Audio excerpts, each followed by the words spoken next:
Okay, mga kaibigan ko, magandang hapon sa lahat ng ating mga sunod sa lahat nating mga video dito. Ito po ang inyong kaibigan, walang iba, si Pastor Robin Iramis po. At bigyan natin mga kaibigan isang comments ng isang Oneness, isang Reformers, galing po ito sa Catholic. Ang sabi po dito ni Luther Pimentel sa Gawa 19:3-5, si Pablo nagtanong, ano po ang bautismong nasa iyo sa bautismo ni John sa tubig? Kaya binautismohan muli ni Pablo sa pangalan ni Jesus. Mga kaibigan, isa po itong kalukuhan. Ito si Luther, isa po itong Luther, mga kaibigan, hindi po ito Martin Luther, pero isa po itong Reformers. Isa po itong Reformers, mga kaibigan, si Luther Pimentel, na palaging nagsinungaling. Okay, so sa Acts 19 po, mga kaibigan, ating nakita doon na yung mga tao doon na binautismuhan po ni John the Baptist ay wala na po, hindi na po binabautismuhan sa tubig po ni Paul. Kaya yung mga Oneness po, mga kaibigan, ay malaki pong kasinungalingan ang kanilang ginagawa. Kasi alam po natin, mga kaibigan, ang Acts 19, 1-6 po ang ating makikita dito.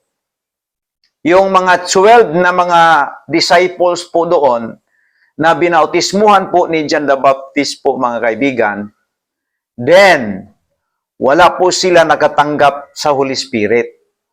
Hindi naman mababasa natin dito sa talata na dinala po ni Paul doon po sa suba upang bautismuhan.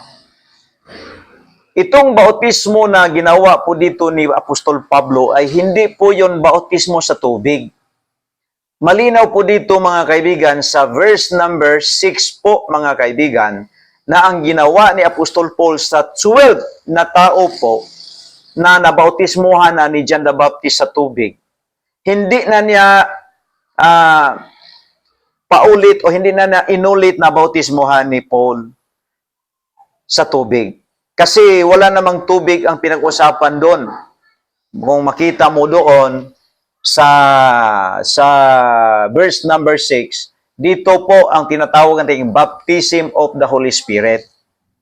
Bakit naman allowed naman si Paul, mga kaibigan, na magbautismo sa tubig, bautismo sa Holy Spirit, kasi apostol po siya ni Kristo naman.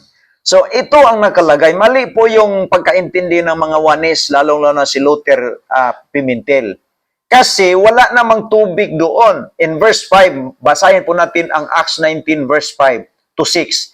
The Bible says, when they heard this, they were baptized in the name of Jesus, in the name of the Lord Jesus. 6. Paano siya binautismuhan sa pangalan ni Jesus? Paano siya binautismuhan ni Pablo sa pangalan ni Jesus? Verse number 6, ito ang nakalagay.